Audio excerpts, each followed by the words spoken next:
Clark. We stand together and accept that we now live in a world transformed by Fukushima. Monday, Wednesday, and Friday from 8 a.m. to 9 a.m. Pacific Standard Time here on UCY.TV radio. We relentlessly engage every ear that listens. We expose and confront the complete lack of accountability for the nuclear industry. Consider social engineering programs who view our bodies, minds, and souls as assets on a balance sheet.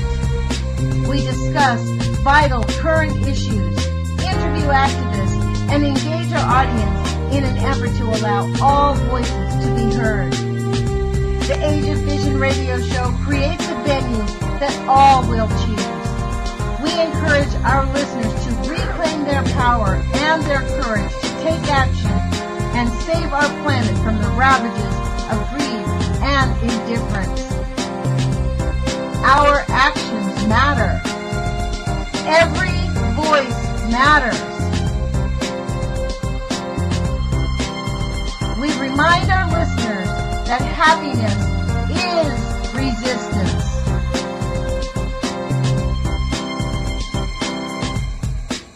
Love is greater than fear.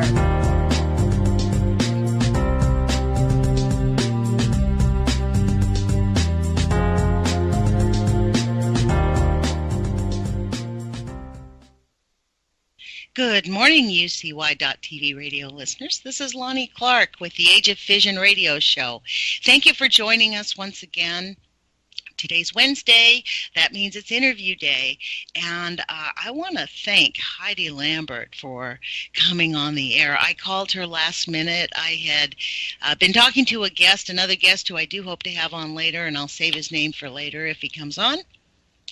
But Heidi stepped in right away, very late. I met Heidi about maybe a month ago, was it? A month and a half, Heidi? Through Mimi Gurman. We got together. We all agreed, the three of us, that we were going to get serious. We actually had a meeting with a group of people who have been engaged with No Nukes Northwest in Salem, and decided to get serious and turn this into a nonprofit and really become a player in the game. So we've got Mimi Gurman and Heide Lambert have been extremely engaged with this process for a long time. Heidi is, well, this is how she sent me like a 6-page cover letter about herself to kind of give me the full background, because when I met her, I'm like, oh my gosh, I want you on my radio show. So, hi, Heidi. Hi, Lonnie. Thanks for having me. Heidi is from Hanford. That's really, but she is now an active member of NoNukesNorthwest.org. Please go to our Facebook page. Full disclosure, I'm one of the 3 directors on the board of this NoNukesNorthwest.org because we needed to get it together, and I got us nonprofit status since I do know how to do that for work. Yes, and so here she is, and wait till you hear her story. As you know, on my show, I like to talk about not just the facts of the radiation and how it killed people and gives us cancer and who got cancer and all the sad stories, because that happened around the entire nuclear industry. I want to understand the why. Heidi's from Hanford. Her father worked there. Heidi, why don't you tell us a little bit about yourself? Well, I was born in Portland, but went to the Tri-Cities area really young when my father graduated from college. And he started work at Hanford. His title was a weapon designer. And when he started work at Hanford, it was, I believe, 1974. And it was still very top secret. It actually was the largest top secret file ever filed in the U.S. history, was about Hanford. And, of course, it was because it was a nuclear site. And it also was a weapon design place, but they were switching to be more about energy, and so they were shifting from being a weapons place to being a place that makes affordable energy. And in the 70s, lots of people were sick and dying, and more than just Hanford, although Hanford was the first site where they stored waste in the U.S. And so in the 70s, the people started demanding information. And there was information laws that they could only hide things for so many decades. And so things were starting to come out. And one of the things that came out in the late 70s was a thing called the Green Run. And although I was born in Portland, my parents were both from Eastern Washington and grew up in Yakima, and they were all farmers. So my dad was really interested in the Green Run, because the Green Run was where the government actually admitted that they knowingly poisoned the people. With what? What did they poison them with? Well, they poisoned them with radiation. And they say they did it on purpose. They said they released it purposely from Hanford to follow the wind patterns. And they said it was all controlled. And it was an iodine. It was one of the iodine radiation. So are they following every single person that hit that wind pattern? Oh, God, no. Oh, God, no. Because at the time that they did it, they didn't track the people. It wasn't about the people at all. It was about the factory. It was about the radiation, the reactor, and how the reactor works. I mean, the science takes prominence. The science, nuclear science takes prominence over people. People are just what they call collateral damage.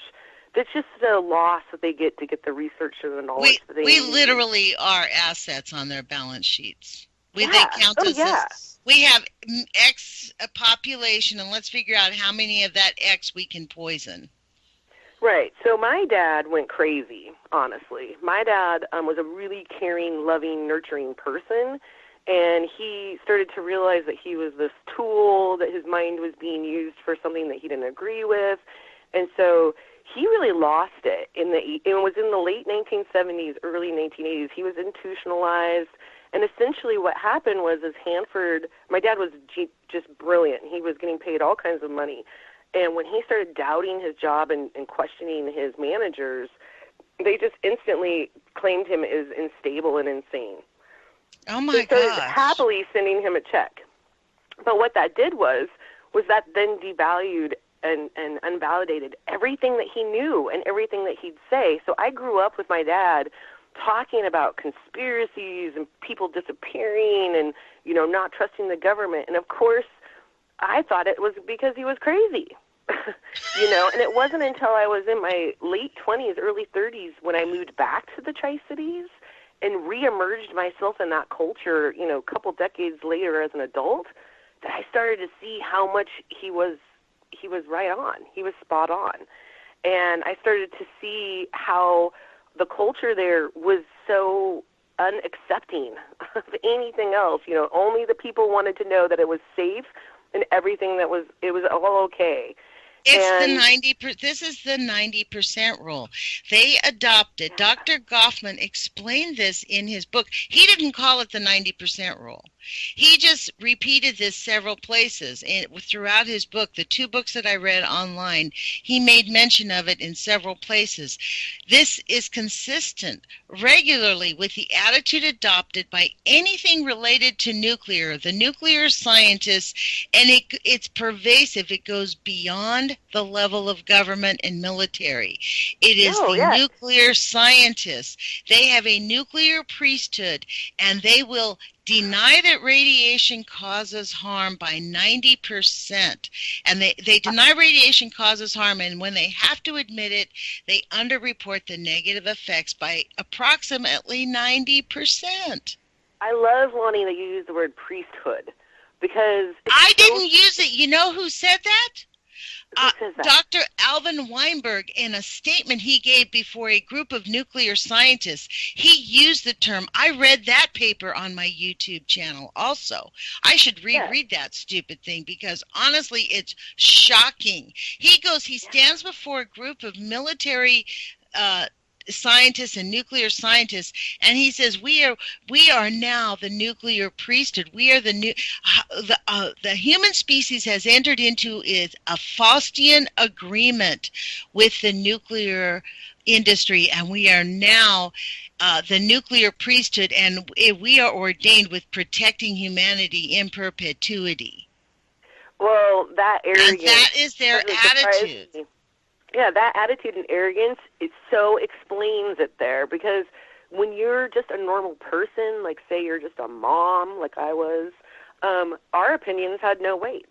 We don't know anything. They're like, we hire nuclear scientists and they're engineers and they know, you know. But this is where I would still reflect, though, because my father was one of those people. So I did have this little voice in my head who was talking about, you know, what about the birds that ate the radioactive bees? What happened to those? You know, my dad was a scientist. He understood that we were talking about atoms. My dad even went as far as to talk about quarks. He would say, you know, these scientists think they know everything about the atom, but we don't even know anything about the quarks. And, you know, the quarks are this little division of the atom. But back to the priesthood is these men think that they're, you know, acting in the acts of God or whatever, Mother Nature, and they're messing with it. And they think they assure people they know what they're doing, but it's like a horror movie. It's like a bad sci-fi movie that we're living in. I know. And what's really sad is that they convince, like the health physicists, they convince scientists that they are absolutely right, that nuclear is fine. Do you know what a Faustian agreement means? And I looked it up so that I understood it, but I couldn't explain it. So it really means that you're willing to sacrifice anything to satisfy a limitless desire for knowledge or power. That's what he meant, because we're on this quest of humanity. We're like, we need this, otherwise we're going to kill ourselves. We are now in a Faustian agreement, because guess what? We're super screwed, folks. Like, really. Well, Lonnie, you know that they know that. They know that. Hanford, all of those contractors at Hanford, Bechtel, and all those bigwigs, Lockheed Martin, they know we're in a no-win situation. This is a guaranteed source of income. You know, this is job security for these guys, because, you know, Hanford started to save the war. Then they saved energy. Then they saved people's health. They didn't save Jack. They did not save the war. I agree with you. I'm saying this is what they think. This is what they say. That's their propaganda. That's their hate. That's their propaganda, yeah. And then it was about nuclear science and about how medicine is, you know, if you go to Hanford, you go to the Tri-Cities area, there's more cancer centers than anywhere else, you know. But now when you go there, they get very righteous that their job is to clean it up. Right. Now they're in the cleanup crew. Right. And that's the part that was so absurd when I lived there over the last decade, was that if you ask people, you would drive down the highway and you'd see this gigantic plume coming out of a reactor. Right. And you would say, wow, I didn't know that Hanford was still working. And everyone would look at you like you're stupid. And they'd be like, no, Hanford's closed. They're not making energy out at Hanford. They're not, you know. And so you're like, okay, that's weird. Why is there this plume? But then you go to find out. That? Right. Well, they leased part of their property to another corporation or another company, the CGS, Columbia Generating Station. They own a reactor on Hanford, and they run the reactor that currently is working on Hanford. But because it's not owned by Hanford, it's owned by CGS, everyone will switch. You see, that's the other problem with this game, is that they keep changing the names. They change the names of the contractors. They change the acronyms of the projects. They change the names of who they're leasing their property out to. So speaking of acronyms of projects, Wendy, Heidi, this really shocked me. You said that there were SMRs at Hanford? No, they're creating SMRs through Hanford. They're working through Oregon State University. Yeah, I knew that, but I thought you meant SMRs that they were are being designed. The design is happening in Oregon, and then they're being tested at Hanford, if that makes sense. They're going to be tested at Hanford? Oh, yeah. I believe they've been being tested for the last 5 years there. It's definitely a SMRs baby of Washington. Wait a minute. This guy, I saw this story just last year. What's his little name? He's a brand new graduate from the year before there was a big ceremony at OSU, Ruiz or some name, some Hispanic name, frankly. I remember it stuck in my head, something like that. But he got like a $12 million contract to develop these SMRs straight out of the university, straight out of his PhD program. Sure, but Lonnie, you got to realize that even though his design is something they're going with, they've been experimenting with these designs for decades. That's the thing is what's happening at Hanford is all still very top secret. It's all very world technology, the best, they have the resources there. This is kind of breaking news to me. They're still conducting scientific research at Hanford. I thought that was just a cleanup site. Yeah, so that means that there is an acre or two on Hanford that they call, Floor, or I'm trying to think of who the company is behind the SMRs. It is Floor. I think it was Floor. I think I remember that. Yeah, but what I know is that at least a decade ago, they were working on fueling satellites. New scale? Yeah, and using radiation to fuel satellites. I mean, that essentially is an SMR. These are different kinds of SMR styles or designs. And the idea is to have this little tiny thing you can throw in the trunk of your car, you know what I mean, or in a satellite. And the thing is if you put it in a satellite... Wait a minute. They're thinking about putting those up in the atmosphere? Yeah, I wouldn't be surprised if they aren't already. On a military level, they are definitely being used already. SMRs are about being, being more accessible to the public. An SMR is for utilities and power plants in small towns. It's just a different design of a reactor. There are so many designs of reactors. Huh. So let me ask you this then. Your dad worked for a private company? My dad was employed by Exxon Nuclear. Exxon Nuclear was the contractor in the 70s. The contracts, so this is another thing that makes it kind of confusing. There's lots of contracts. There's lots of different things that happen at Hanford, and they contract them out. The Department of Energy, DOE, or DOD, actually. It started DOD, the Department of Defense, and now it's more DOE, will put out these contracts, and different businesses can bid for them.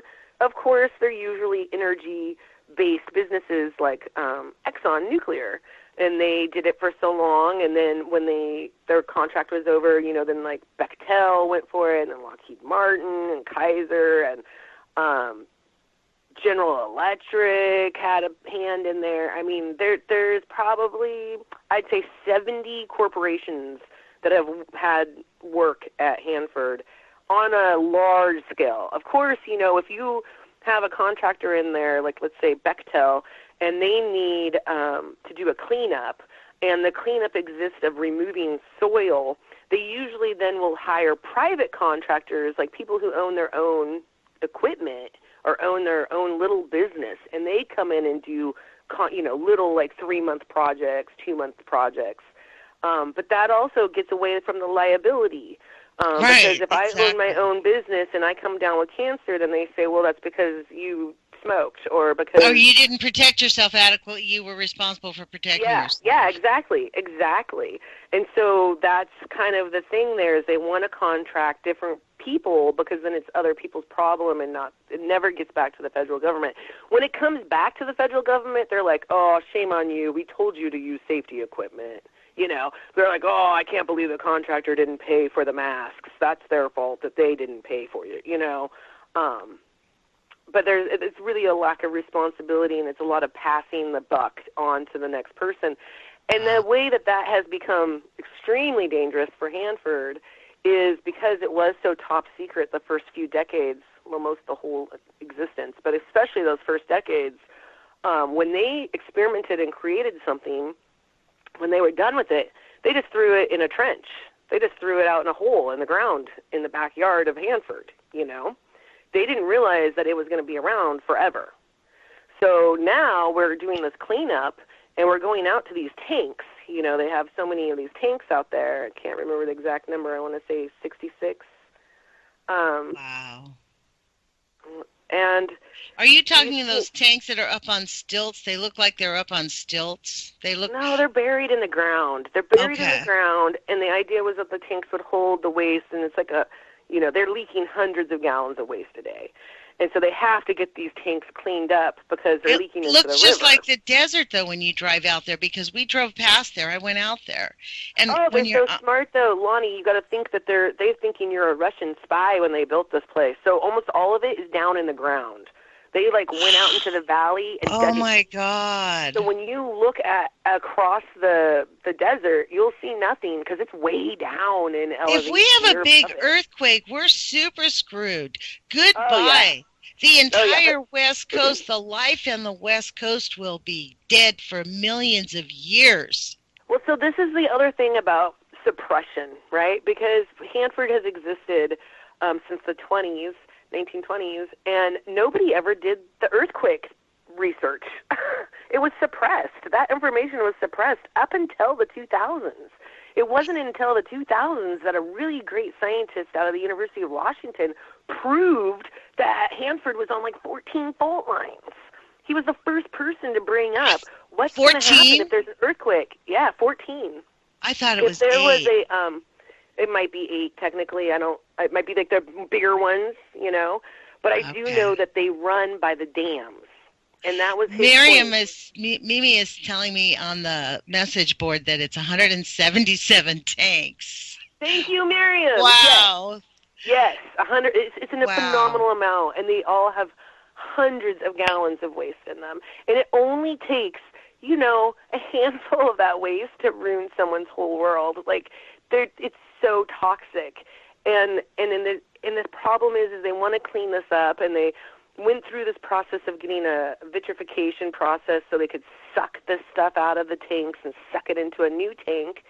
And when they went to do that, they started to realize that nobody knows what's in these tanks because it was so top secret and so many contractors were involved. They just, shredded the paperwork. So some of those tanks are rumored to have like school buses in them and, all kinds of gigantic things in there that were exposed to waste and at the time were considered, garbage, but it's no way going to fit through a pipe to another. It's not a consistent waste. It's every gallon is a different gallon of waste at Hanford. Mimi just wrote me that there's 12 fault lines as found by USGS out of the University of Washington. Yes. Wow, that is stunning. Yeah, stunning. It is. And so you live there, though, Heidi. This is the thing that I want to get to because this is the thing. You live this life. Like you went into Hanford as a little girl. You watched your dad go completely nuts when he tried to be ethical about it. Like they basically, from what I heard you just say, was that your dad, his sense of ethics, when he began to realize what the heck he was doing, he was like, well, wait a minute. And when he questioned it, they basically kind of gaslighted him into insanity. Yeah, I truly believe that. And I truly believe that there is a population of crazy people who live around Hanford. And I'm sorry to all my friends and family who still live there, but I think the radiation does stuff, but I think the culture, the denial, I think that we're having this backlash. There's so much denial there. There's so much, when you live there, you almost don't even think of Hanford. You don't even think of it. It's just There's Hanford so much denial everywhere. Do you know what today is? It's on the other side of the hill, It's on the other side of the hill, upriver, and it's so crazy, Lonnie. They have put in so many wineries, and it's all about wine there and farming and people, they're just thinking about wine. I know that sounds really crazy, but they're totally diverted. They're not thinking about the dangers because they're told that everything is okay. And you just trust that, and you have to trust that because if you start to question things, you start to see it. I mean, I went there I graduated from Evergreen State College. I like to think that I'm a pretty smart science-oriented person, you know? And I go there, and I'm asking these questions, and I'm being told I'm crazy, and I'm being told that I'm stupid, and pretty much being told to just shut up. And those are by my neighbors, you know? And people will tell you, you know, oh, well, I work for the EPA, and I know everything's fine, or I work for the health department, and we get tests back, and everything's fine. And so you're sitting there, and you're like, well, I mean, honestly, I started thinking, well, maybe they're messing with the tests, you know? And I started thinking, well, maybe they keep telling us that it's safe and showing us that it's safe, but the person who's giving us that information isn't really giving us the information right.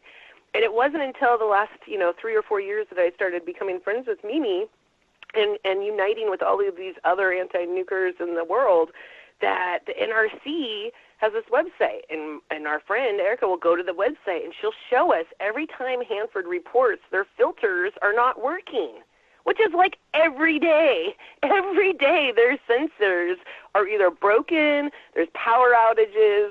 I mean, it's almost comical to me now. Honestly, it's comical to me on how much that place is not working. And yet we just believe that it is because they don't tell us when it's broken. They don't tell, if you go to the Tri-Cities, the news, well, this is kind of a funny story. I thought the reporter at the Tri-Cities Herald was a robot. I thought that it was like a Hanford robot who was just printing out articles that were pro-Hanford. And it because wasn't they never said anything negative about it, you mean? Never did it. And it never was really informative either, And it wasn't until Miriam and I did the A15 rally at Richland that she introduced me to Annette, who was their journalist. There was one, Annette Carey was their journalist, and she did all the stories. And when I met her, she was the nicest, sweetest person ever. And I was just like, wow. She's just like, I'm just trying to be a good journalist, And I'm like, you come across to me like a robot, Did she start reporting after you met her? Did she start saying? Yeah, and she reported honest, but she did change jobs. She didn't stay at the same job. Right. You can't. You know what today is? This is really bizarre. You know what the time period is between March 11th, 2011, Fukushima, the day Fukushima changed everybody's life, and today, right. 2,000 days. 2,000 days. Today is 2,000 days. Actually, on 2011 is going to be 2,011 days. Kind of ironic, wow. Isn't it? I mean, we have been ignoring this. Can you imagine? Look how much money and how much war we have spent, how much catastrophe we have spent on the planet over a couple of buildings being blown up for whatever reason, however you want to call it, airplane or blown up. 3,000 Americans, how many other people have died? And yet we have spent 2,000 days ignoring the worst catastrophe on the planet. Talk about denial. This is what I'm saying. This is denial. Everybody is ignoring that Fukushima is the worst thing on the planet right now. So I lived at Tri-Cities when Fukushima happened, and I remember thinking that this was it. This was what was gonna teach the world about Hanford, because the West Coast was so worried about fallout. The first week or whatever, they talked about fallout from Fukushima, and they started looking at the sensors that the different places had. I don't know if you remember that, Lonnie, but you could do readings. Like they had one down in California at Santa Fe, and they had one at Hanford, and they would tell you the radiation levels that were there. And Hanford's was crazy high. It was so high, they shut them off and stopped giving people access to Hanford. How high was it? Like, how high was it?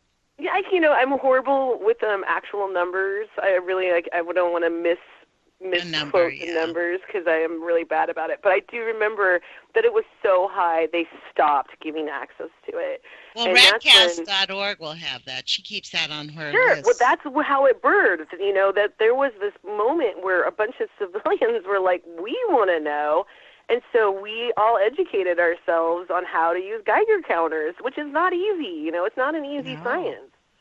Didn't you see that video of me and Kevin looking like the Keystone Cops trying to use that Geiger counter that Miriam sent us? We were like, oh.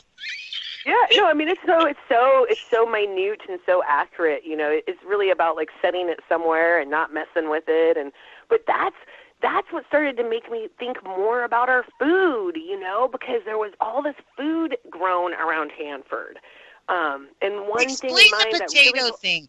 Tell me, you wrote something in your introduction about potato. Explain that. So the potatoes are is something that I personally lived through. So this is what I talk about. This isn't about something that someone told me or that I learned. What happened was I was a caterer. I worked for wineries when we were in Eastern Washington. And I was catering this crazy fancy dinner. And come to find out, these were all the bigwigs from McDonald's. And McDonald's was coming in and renewing their contracts with all these local farmers that grow McDonald's around. The largest crop grown around Hanford is potatoes. And then all those independent farmers give that to Lamb Weston. And Lamb Weston cuts them and freezes them and then sells them to McDonald's. So when I was just a kid and I didn't really know what was going on. Would you say that again? Would you tell me that again so that I catch all that? Okay, so all around Hanford are farms. Mm-hmm. All the farms are owned by individuals. Then the individuals get contracts through different corporations. This one is Lamb Weston. Lamb Weston will buy people's potatoes. You bring them their potatoes, and they cut them and they freeze them. And they're selling those to McDonald's Corporation, the best fries in the year from Hanford, radiated potatoes. Yeah. And so I didn't really understand what that meant, though. But Lonnie, I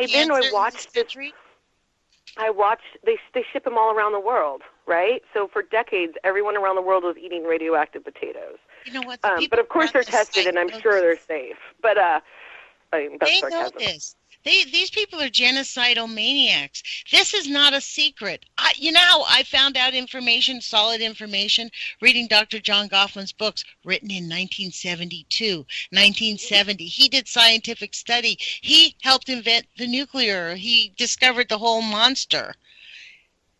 It's shocking, Heidi. So what happened for me, Lonnie, was I watched a documentary on Netflix. I think it was called Bikini Island. So I didn't know really. I was just home alone and just bored. So I'm watching this video called Bikini Island, and it was about the 1950s or 40s even, when they tested nukes on Bikini Island, radiated the whole island.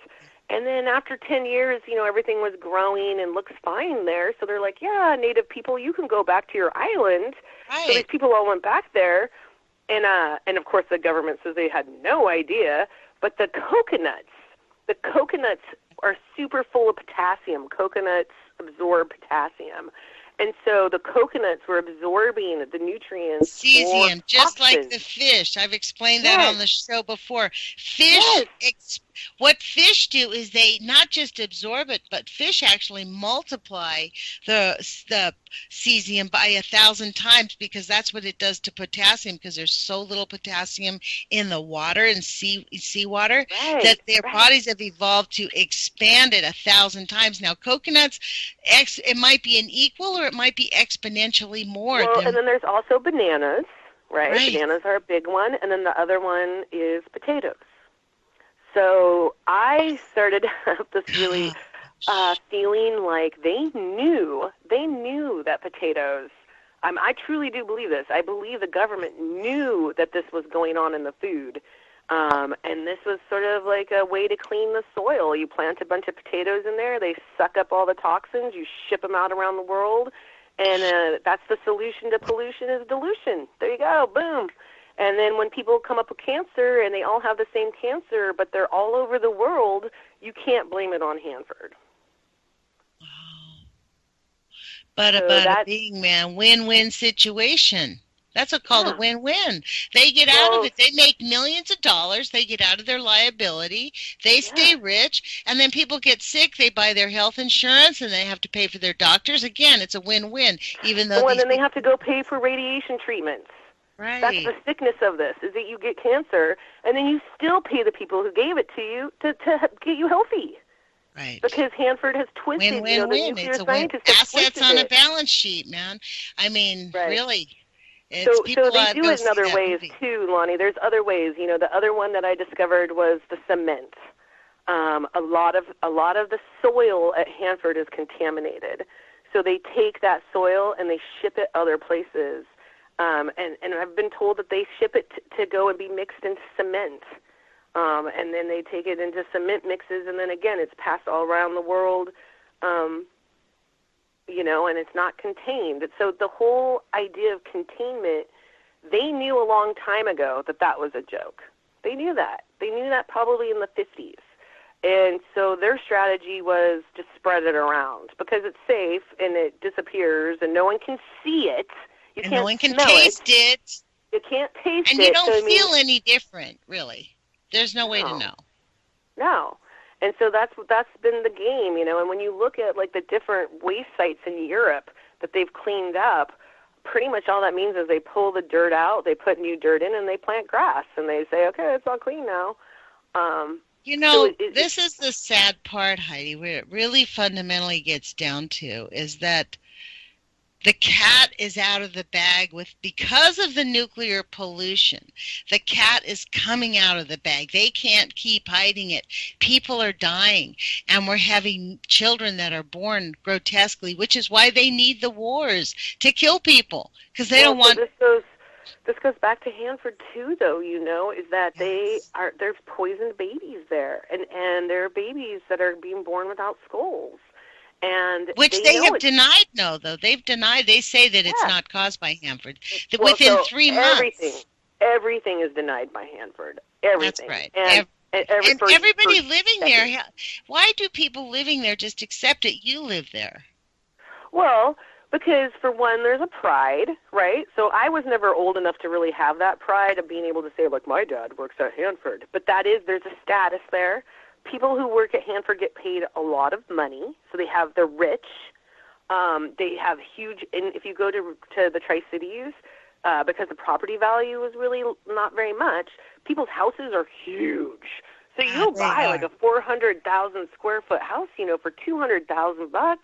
You have this, great scientist job. You go to a church. You go to church. There's this beautiful group of like-minded people. You can go to any store. But let's don't talk about the fact that our kids have problems, that I can't get pregnant. So this is what happens, so of course everyone is sick. I'll go there with you. People are very sick there. But when you start talking about why people are sick, it's very random, right? It's not the scientists who get the sick. It's the little kids at the school that are 10 miles away from it or whatever, So then what happened was because it's a farming community, it was the farmers who get blamed. The farmers are stupid. The farmers don't know how to read. The farmers administered too much chemicals to their crop. The farmers disposed of their chemicals incorrectly. Everything is the farmer's fault. It is never the scientist. The Faustian agreement. Farmers are poor. They don't go to, this is generalization. I'm a farmer, so I mean no disrespect to farmers. I love farmers. I moved to Tri-Cities to farm with my husband, and we did have an organic farm there, and I loved our little farm, but then my mom died of ALS really quickly and unexpectedly, and then I had 2 kids there, and I started learning about the Milk Project, where they had done all of these studies on babies' teeth to see that there was radiation in them that came through their mother's milk.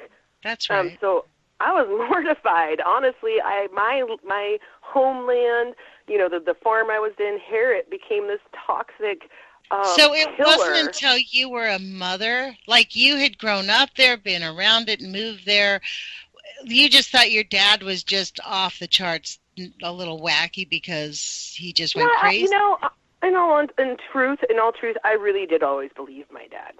I did, but it didn't matter because society didn't believe him. So he led the life of a crazy man, whether or not his kids believed him or not. I left Tri-Cities thinking I would never go back to the Tri-Cities. I said, that place is toxic. But then I lived in Seattle where there's the Trident nuclear submarine. And there was all kinds of nukes going on. And Seattle is really pro-nuke too, quite honestly. Right. And it also, especially post-Fukushima, Seattle's gotten hammered. The Northwest has gotten hammered. Yeah, it was. And there was all kinds of stuff happening in Seattle, that was toxic. So I thought, I'll move back to the farm and be with my family and have this old-fashioned kind of romantic upbringing of my children, And then we got there, and again, my decisions was based on the fact that Hanford was closed. Hanford had been closed. There was no more manufacturing going on there. And for some reason, that made a difference to me. But then when I moved there, I started to realize it doesn't matter if they make it anymore or not. We have this waste, and it's not going anywhere. And the stories that I was told as a kid was that there was these huge lakes of cooling water that was contaminated, that was open air.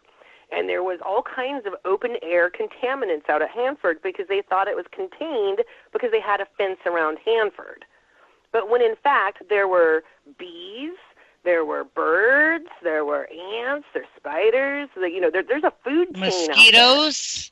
Mosquitoes, yeah. And so this food chain did have access. So, here I am less than 20 miles away from it. I was really like 10 miles from my driveway to the gate. And we would have like rabbits and feral cats. And so all of these animals started to make me think about it, And then at the same time, I'm not even kidding you, there would be articles in the paper that they found they would say they found radioactive poop. Oh, wow. And that was rabbit poop. But not to worry that they found it and they cleaned it up and that it was all taken care of. No harm to human health. They talked about a railroad, that they had taken a railroad out of Hanford and were selling the metal. But the metal, and they said, and the metal was tested for radiation and it came out fine. However, there were bee nests attached to those rails that were radioactive. So those things made me start thinking, like, wow, like radiation has gone out into our world in ways we don't even know because we're so busy blaming farmers and so busy, blaming, each other and everything that no one's really looking at the obvious problem. Never was there the obvious issue. Because if you blame your obvious issue, if I was to say, I think this is happening because of Hanford, I'm not going to get a job. And if I have a job there, I'm going to get fired. So there's a fear in that. There is a fear, a sincere fear there to speak out. Wow. You'll lose everything. And you'll lose your reputation. Just like in Japan, exactly in Japan, exactly. That's the secrecy laws completely in Japan. That's the attitude 100% in Japan. And frankly, I think it's many of the areas regarding St. Louis. Like a lot of people in St. Louis, they're involved in legal course cases or they work for the people that have done the pollution. Like they can't help it, they work there. And yet if they speak out about it, even the pollution that they have to live next door that they're trying to get fixed, if they say anything about it, their jobs and livelihoods get threatened. Yeah. The secrecy. Why do you think, I'm wrapping my brain around this because it goes against everything that I was raised to believe as Americans we are. Right. Doesn't it? Like, as Americans, I was raised, like, this is the thing. Even, like, on Friday, I'm going to have Michael join me as a co-host. And I'm hoping, I haven't confirmed this, but I'm hoping I can have Dana Durnford on so that Michael can ask him some different questions than what I ask him, because Michael is a completely different type of co-host. His show circles around pro-military, pro-guns, totally different part of the country. And I think it's super important for all of us to engage in conversation. But one core thing that we both have, no matter what, is a strong core belief that as Americans we stand for integrity and honor and honesty, and that our government has betrayed us at a very deep level. Well, that's interesting that you spin it like that, because Hanford usually hires veterans. Like my dad was a Vietnam veteran. They hire veterans, so of course there's a pride there in America, and there's a trust. Right. And they go there to protect it, you know, So as far as the military, I mean, the secrecy came from the military. I mean, this started in the 1920s. It was during the Nazis, and quite honestly, most of the nuclear science was done in Germany. And those people, Oppenheimer and Einstein and all those guys, fled Germany to the U.S., and they did all of this information pretty secretly to make sure the U.S. got it before Germany. That did happen.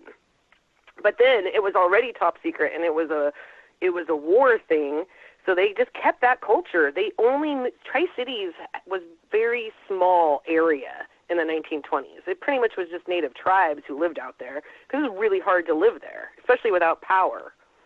And, so here comes all these nuclear scientists that are military people, and they set up pretty much Hanford was a military camp in the middle of nowhere, and there was a lot of security around it, so there were a lot of men who came just as security. They weren't even scientists.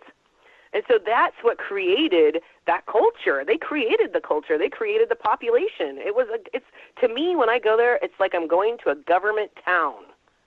It feels much like going to a coal mining town in West Virginia. You know what it felt like to me? It felt like that movie, The Stepford Wives. It was bizarre. Like, we stuck out like a sore thumb. People knew we weren't from there. Do you know what I mean? Especially when we went off the beaten path, when we started heading towards the reactors. Right. Their police officers followed us. Yeah, no, you know I was from there, but I didn't belong. I went to the. Wow. I know exactly what you're talking about, Lonnie. Like you were to conform. Everybody's supposed to have a really clean car. There is like these standards. It's kind of the standards of like what you would have to go to church. You're expected to have these kind of.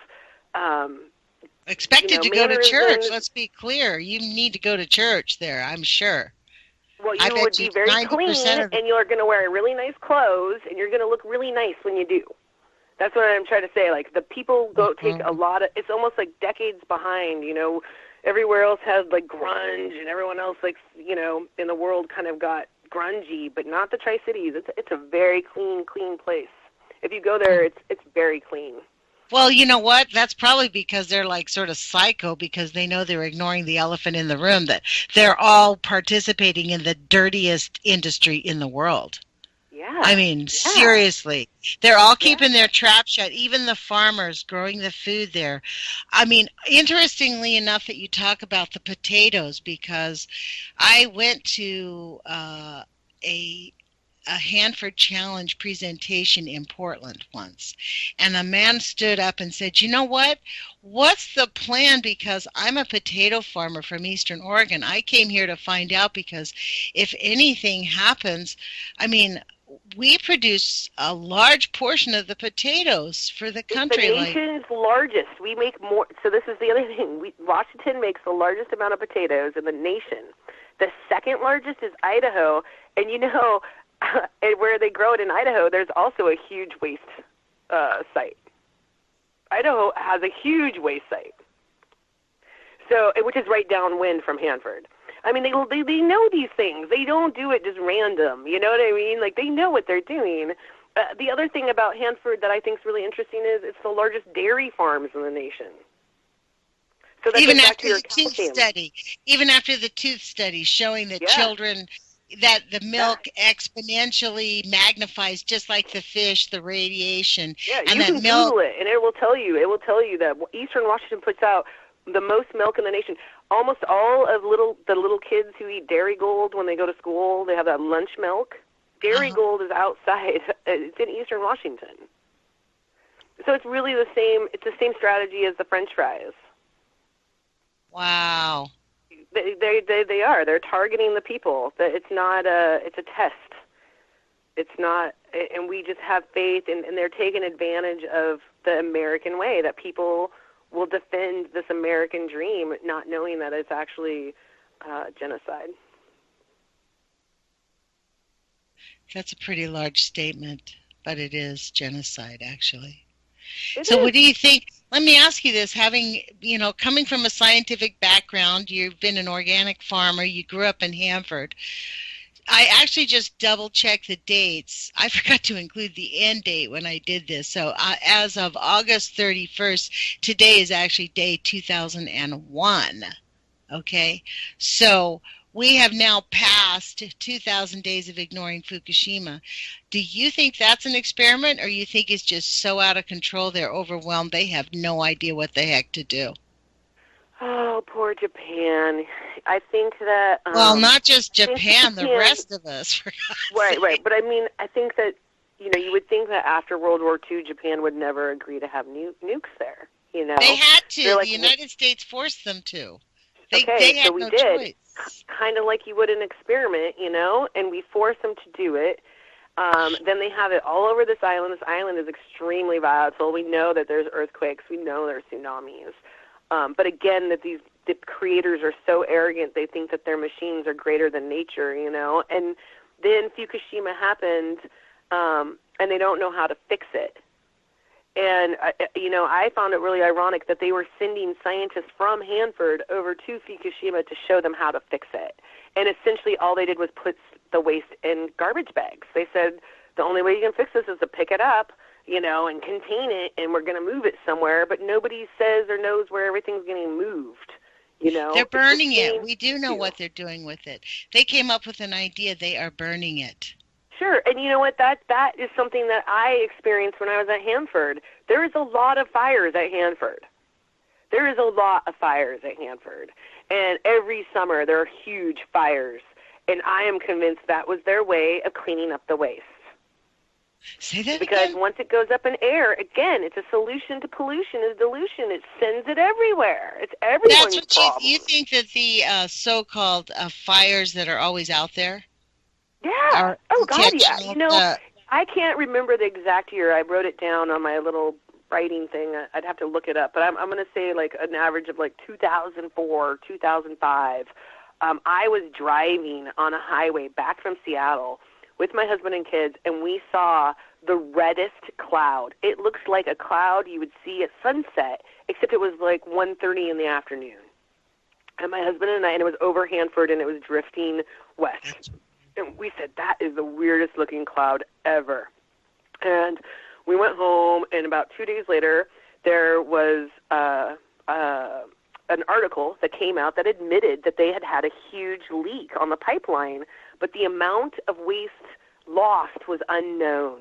And that night, a huge wildfire started that burned acres and acres and acres of Hanford. And I am convinced that they did that on purpose so that then no one could measure how much waste, so that the EPA couldn't fine them. It was to get out of the fines.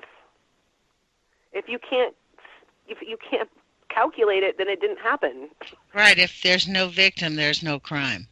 Yeah, and that is the story of Hanford, man. The victims just disappear. The cancer, I look back at the people who I grew up with who've passed, and people who I've grew up with, their siblings have passed prematurely, or their parents have passed prematurely, and all of us have different reasons why they died in different ways. A lot of us are all cancer, but we still, we can't say it was there. Like it's just not allowed. You're not allowed to blame Hanford. You're just not. How do we break that culture? I guess the way we break this culture is by getting the truth out. And making it safe for people to come out. There was a Department of Energy and a DOD hearing years ago. It was probably 2012. And a bunch of people from Portland got in vans and cars and drove to this hearing. And they were there to support me and to support the other people. But it was a meeting about whistleblowers, and it was a meeting where the DOD and DOE said, this is a project where we don't know the outcome. This is continually a research product where we have to get feedback from the employees in order to learn how to be better at this. And we can't do this without the employees. But nobody is speaking out here, and no employees are telling us what to do different, and we want to know why. And so Wow. people stood up and said, it's because we get fired. It's because we get fired, you know. And I stood up and said, you know, I was raised there, and I was taught not to ever question it. You just don't even get to question it. You don't even get to have opinions about it. You let the people who know what they're doing do it, and you just do what they ask of you, but you don't question them. And that was how I was raised. Luckily, my dad was one of those people who was like, no, you ask questions. You question authority. If someone tells you it's safe, I want you to know why. Why is it safe? How is this safe? And that's what started my critical thinking as a young child. And that's when I was raised, you know, as an adult in the Tri-Cities saying, okay, if there's no nuclear reactor working at Hanford, what's the plume? Tell me, what's the plume? You know, and then I find out about CGS, and then I say, okay, if it's not dangerous, then why is there so much steam? And where does that steam go? And what's in that steam? And then they say, oh, well, we have filters for that and everything. And it's just water. It's just water. It's just Don't water, worry about yeah. it. And then later, you know, then I find out the NRC has all of these claims by the CGS that it's broken and this wasn't working and this, you know, they shut it down for a year to try to fix it. It's old. It's old equipment and it's old technology, and it's stupid for the taxpayers to keep paying for it. It's just stupid. We're default. We're the ones. We're the ones that keep paying the taxes that build them and that support them. Wow. Well, the thing is, how do you stop doing that? You see, I'm a professional. We work, you know, I work to help people actually get their taxes straight, right? So I'm not one of those people that say we don't need to pay our taxes. What we need to do, this is where I think we need to do, is just stop the military budget. It's just ridiculous. Isn't part of the military but isn't, I think I'm wrong. It's not the military budget. It's the Department of Energy budget that funds the military, correct? Oh, so Hanford was pretty much built by the people of Washington in their public utilities bill. It's public utilities that pay for Hanford. Hanford actually took out a bond. It was like the biggest bond in the nation to build Hanford. It wasn't called Hanford. It was called WHOOPS, and that's an acronym, a sad acronym, but it was WHOOPS. And WHOOPS was supposed to be, I believe, 9 reactors or 8, and they borrowed the money from the taxpayers to build it, and then in building it realized what a bad idea it was. And so they only finished 1. And then they defaulted on that bond. It's the biggest default. Hanford owes the taxpayers money. That's where you do public utilities. That's the thing, is even now to this day, people in Seattle, when they pay their public utility bill, their PUD bill, they're giving money to Hanford. Okay, that sort of left me behind. Could you? I hate to keep asking you to repeat this, but sometimes that gets kind of complicated. You're telling me that Hanford owes money to the taxpayers? Yeah, because they defaulted in the bond that they took out to build. Well, how come the taxpayers don't know that? Because it's all top secret. No one talks about it, and everyone just drinks the milk. But doesn't the government? Don't our elected officials know about it? Lonnie, that's a good question. I don't know how they got away with it. It was in the 80s. Wow. I know that. It was the late 70s and early 80s. Well, let's do some digging on that. You know what, Heidi? I have to cut this. I hope you come back because you're awesome. I mean, I'm really excited about this. We have about 30 seconds left. I'm speaking with Heide Lambert from No Nukes Northwest. As you all can hear, she's a plethora of information because she grew up in the Tri-Cities, got a college degree, went back there, grew an organic farm, and then had kids and went, huh? Pretty much sums it up, huh, Heidi? I want to thank you. Thank you so much for joining us. And please do go to No Nukes Northwest Facebook page. There's going to be a button up for donating soon, just to shamelessly promote them. There is things that we can do to stop the nuclear industry, and we all need to take action, not just donating money. Take action. Do your own thing. And get informed. Thank you, Heidi, for joining us. I hope to have you back. Thank you, Lonnie, for your hard work. Thank you. Bye-bye.